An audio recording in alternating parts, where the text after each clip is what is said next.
नमस्कार मंडळी, सुस्वागतम to my YouTube channel shine with क्षितिजामध्ये तुमच्या सगळ्यांचं खूप मनापासून स्वागत आहे. कसे आहात तुम्ही सगळे? आपण खूप दिवसांनी खरं तर भेटतोय. तुम्ही माझे 2-3 शॉर्ट व्हिडिओज बघितले असतील थायलंडचे, काही फोटोज बघितले असतील आणि मागच्या वर्षी मी खरं तर माझ्या व्लॉगिंग जर्नीची सुरुवात थायलंडपासूनच केली. आम्ही अॅनिव्हर्सरीसाठी थायलंडला गेलो होतो आणि मग तेव्हापासून विचार केला, की चला आजपासून शूट करूयात छान असं प्रॉपर. आणि त्याला आता ऑलमोस्ट वर्ष झालंय. 1 वर्ष 1 महिन्यानंतर वगैरे आम्ही थायलंडला गेलो. तर यावेळेस थायलंडला जाण्याचं कारण होतं ती वर्क टूर होती आमची. तर work tour in the sense Marathi celebrity cricket league यावर्षी थायलंडमध्ये झाली आणि प्रथमेश अर्थात गेले 7 वर्ष तो सेलिब्रिटी क्रिकेट लीग खेळतोय. दरवर्षी तो कॅप्टन असतो. याही वर्षी होता. त्याची टीम होती आणि आश्चर्याची बाब म्हणजे त्या टीममध्ये मी होते. जिला क्रिकेटचं काहीही कळत नाही. आयुष्यात क्रिकेटची एक मॅच पूर्ण बघितली नाहीये. काय क्रिकेट असतं, रूल्स रेग्युलेशन काय असतात, काहीही माहीत नाहीये. मला जायचं मोटिव्हेशन एवढंच होतं, की आपल्याला फिरायला मिळणार आहे.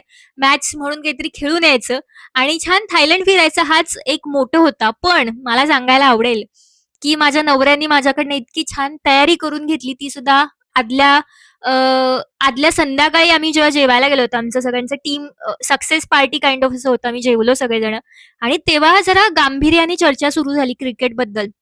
आमची टीम म्हणजे मी, पृथ्वी प्रताप, प्रथमेश परब, नितीश चव्हाण, शैला आणि अजून 1-2 लोक होते. सो सगळ्यांचं डिस्कशन आणि माझं असं झालं, मला काहीच माहित नाहीये, मी काय करू? आणि मला एम्बॅरेसिंग वाटत होतं, की आपण इथे फक्त फिरायला आलोय का? आपल्याला इथे कशासाठी बोलावलंय? आणि मग त्या 1.5 तासात माझ्या नवऱ्याने हॉटेलच्या कॉरिडॉरमध्ये, हॉटेलच्या रूममध्ये माझी प्रॅक्टिस करून घेतली आणि प्रॅक्टिसमध्ये मी, गौरी नलावडे ताई, तितिक्षा तावडे ताई, प्रथमेश आम्ही चौघं जण असं मस्त रात्री प्रॅक्टिस करत होतो 12:30 पर्यंत वगैरे आणि सकाळी सुरुवात झाली आणि मॅच जिंकलो आपण.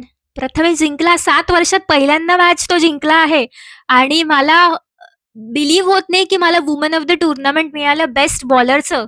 बॉलर मला 5 विकेट्स महत्त्वाच्या घेतल्या. हे मला बोलतानाही असं वाटतं, की आपण हे खोटं तर बोलत नाहीये ना, पण हे खरं आहे आणि मला खूप भारी वाटतं. मी पहिल्यांदा असं काहीतरी केलं. पण मजा आली खूप आणि लास्ट टाईम ना आम्ही प्रत्येक दिवसाचं शूट केलं होतं आणि ते इतकं हेक्टिक झालं ना, म्हणजे रील्स पण बनवायच्या होत्या, मोठे व्लॉग्स पण बनवायचे होते. सो यावर्षी आम्ही ठरवलं, की देश तोच आहे. आपण दुसऱ्यांदा जातोय, तर मोठे व्हिडिओज नको बनवूयात. आपण मोमेंट्स एन्जॉय करूयात आणि आपण छोटे-छोटे व्हिडिओज बनवूयात. म्हणून तुमच्या भेटीला आता हळू छोटे व्हिडिओज येणार आहेत थायलंड टूरचे आणि त्यामुळे इतकं पीसफुल वाटतं ना, नाहीतर काय होतं आपण एवढा खर्च करून बाहेरच्या देशात जातो. ती मोमेंट एन्जॉय न करता आपण कॅमेरा घेऊन बोलतोय, कंटेंट शूट करतोय वगैरे. सो यावर्षी जरा ते बाजूला ठेवलं आणि मस्त छान छोटे-छोटे व्लॉग्स केलेत. आवडतील तुम्हाला. जसं एडिट होईल तसं मी करेनच कारण काही ब्रँड कमिटमेंट्स आहेत. एक्झिबिशन सुरू झालेत. मे महिन्यातच मॅक्सिमम एक्झिबिशन पावसामध्ये आता ते कमी असतात.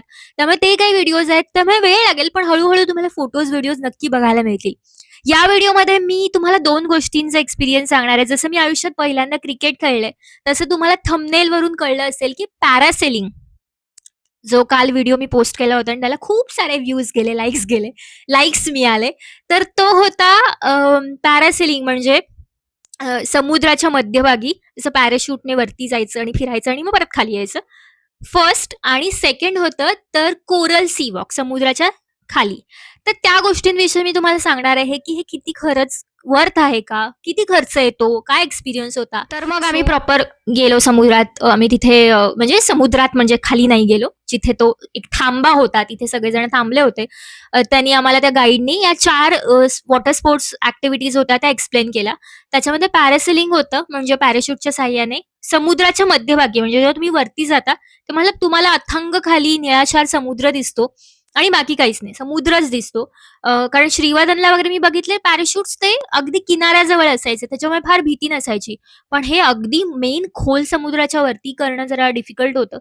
तर ते एक होतं. त्याच्यानंतर सी वॉक होता, कोरल सी वॉक म्हणजे समुद्राच्या तळाशी तुम्हाला उतरवतात आणि स्विमिंग करण्याची वगैरे काही गरज नाही. चालायचं असतं. स्विमिंगची काहीच गरज नसते. या 2 ॲक्टिव्हिटीज तिथे होणार होत्या. आणि कोरल बीचच्या एंडला म्हणजे पटाया बीच जो होता कोरल बीच, तो पटाया बीच पासून कोरल बीचला जाण्यासाठी स्पीड बोटचा आधार घ्यावा लागतो. सो त्या स्पीड बोटने आपण जिथे पहिल्यांदा थांबतो तिथे या 2 ॲक्टिव्हिटीज होतात.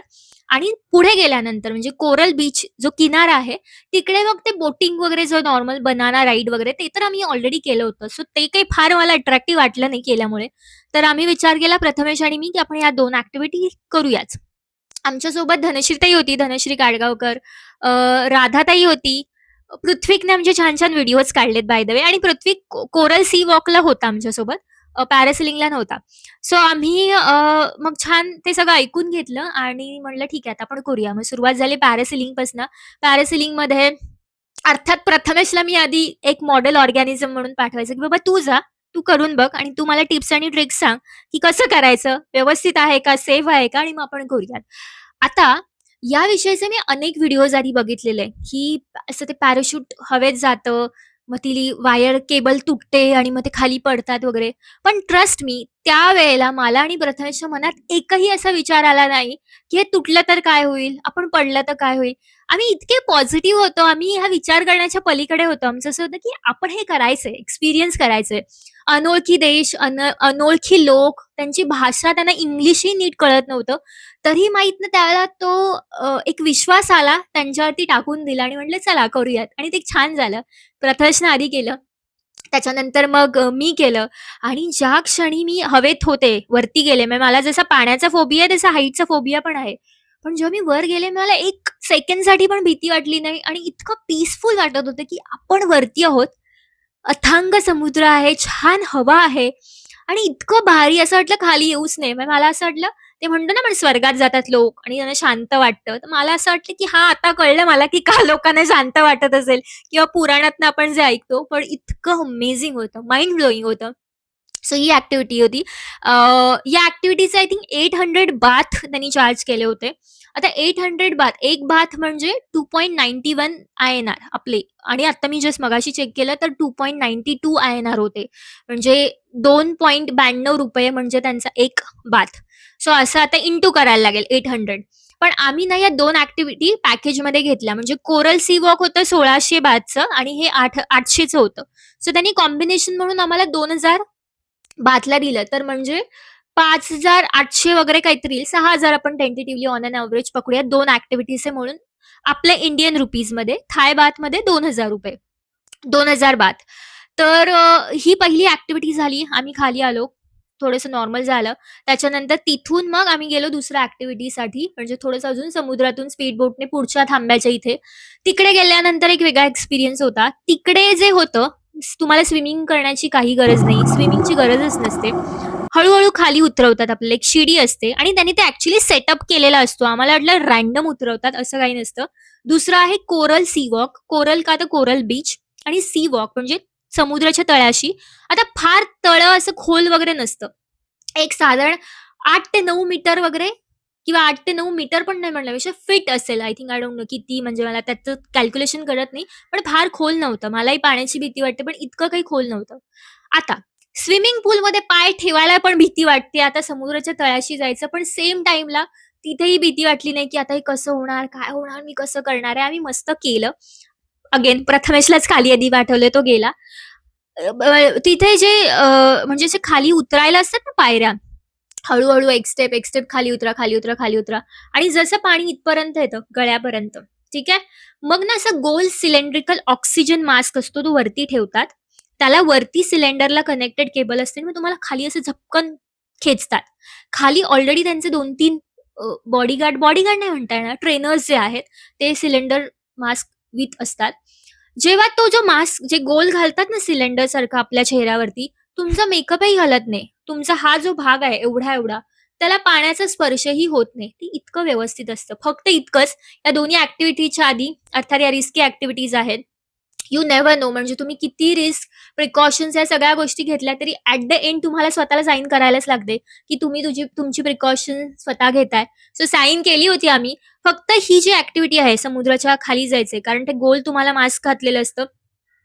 तर त्याच्यामध्ये ना तुम्हाला जर दमा असेल, श्वसनाच्या रिलेटेड काही त्रास असेल, तर तुम्ही करू नाही शकत. त्याच्या आधी ते च्युइंगम खायला देतात जेव्हा आपण वरती असतो आणि हळू-हळू आपण जातो. कंटिन्युअस च्युइंगम चावत राहायचं असतं सो दॅट हवेचा जो प्रेशर असतो तो तुम्हाला जाणवत नाही.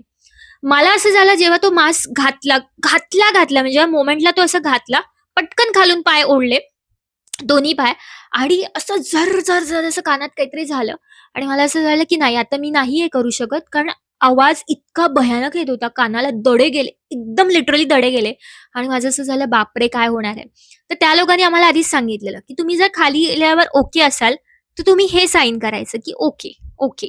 आणि जर ओके नसाल, तुम्हाला असं वाटत असेल, की वरती हवंय, तर तुम्ही हे साइन करा. म्हणजे आम्हाला तुमचा जो ट्रेनर आहे, तुम्हाला वर करेल. मी खाली गेल्या क्षणी हे साइन केलं, की मला वर यायचंय. तर त्यांनी मला फक्त डोळ्यांनीच सांगितलं, "ओके." म्हणजे काम डाउन. मग त्यांनी मला सांगितलं, की ब्रीथ इन करायला सांगितलं. थोडे त्यांचे टेक्निक्स सांगितले. ते इशाऱ्यानेच सांगतात, पण तुम्हाला कळून घ्यायचं असतं.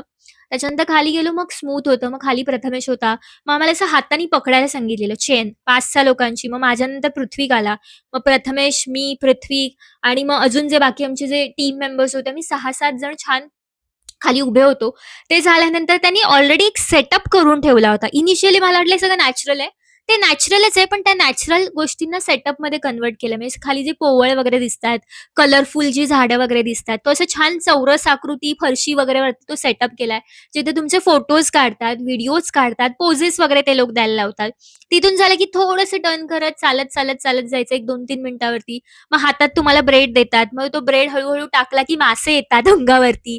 आणि ते छान त्याचे एक फोटोज, व्हिडिओज वगैरे. So it was nice experience. 20 मिनिटं वगैरे असेल, 15-20 मिनिटं आणि त्याच्यानंतर मग ते वर आपल्याला घेऊन येतात. अ, तर हे साधारण या दोन्ही ॲक्टिव्हिटीचे मिळून ₹6,000. पण वरती आल्यावरती असं वाटतं, की हे खरंच वर्थ आहे का? तर मला तरी असं वाटलं, की हे लाईफटाईम एक्सपिरियन्स असतात. तर हे वर्थ होतं. म्हणजे जेव्हा मी बाहेर आले, कोरल सी वॉक करून, तेव्हा मला असं वाटलं, की अरे हा तर सेटअप केला ह्या लोकांनी. खाली हे सगळं फरशी दिसते, इकडे हे लावलंय, तिकडे हे लावलंय.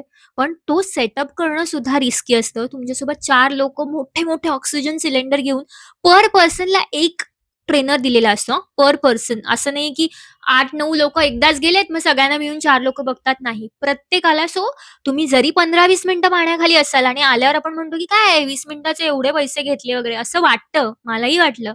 पण ती 20 मिनिटं तुमच्या आयुष्यातली खूप महत्त्वाची असतात. त्या 20 मिनिटात जर तुमच्याकडे कोणी लक्ष दिलं नाही, तुम्ही राहूच शकत नाही, जिवंतच राहू शकत नाही. इतकं ते रिस्की सुद्धा असतं. पण त्यांची फार छान सेफ्टी असते, काळजी घेतलेली असते. सो त्यामुळे मला आत्ता मी जेव्हा व्हिडिओज बघते, तेव्हा मी थोडी स्कॅर्ड होते, की "अरे बापरे! हे आपण केलं वगैरे." पण असं काही नाहीये. रिस्क फॅक्टर सगळ्याच गोष्टीमध्ये असतो.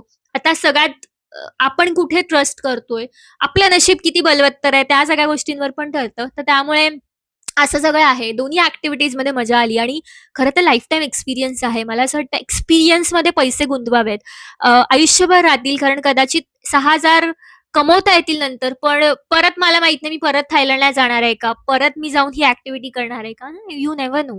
त्याच्यामुळे असे एक्सपिरियन्स खरंच घ्यावेत. पॅरासेलिंग कोरल सी वॉकचं तर मला माहीत नाहीये, पण पॅरासेलिंग आय थिंक भारतामध्ये पण बऱ्याच ठिकाणी आहे, गोव्यात पण आहे. कोरल म्हणजे तो सी वॉकबद्दल पण ऐकलं. आय थिंक ते आहे आपल्या इथे आहे अंदमान की कुठेतरी आहे. थोडंसं सर्च करायला लागेल.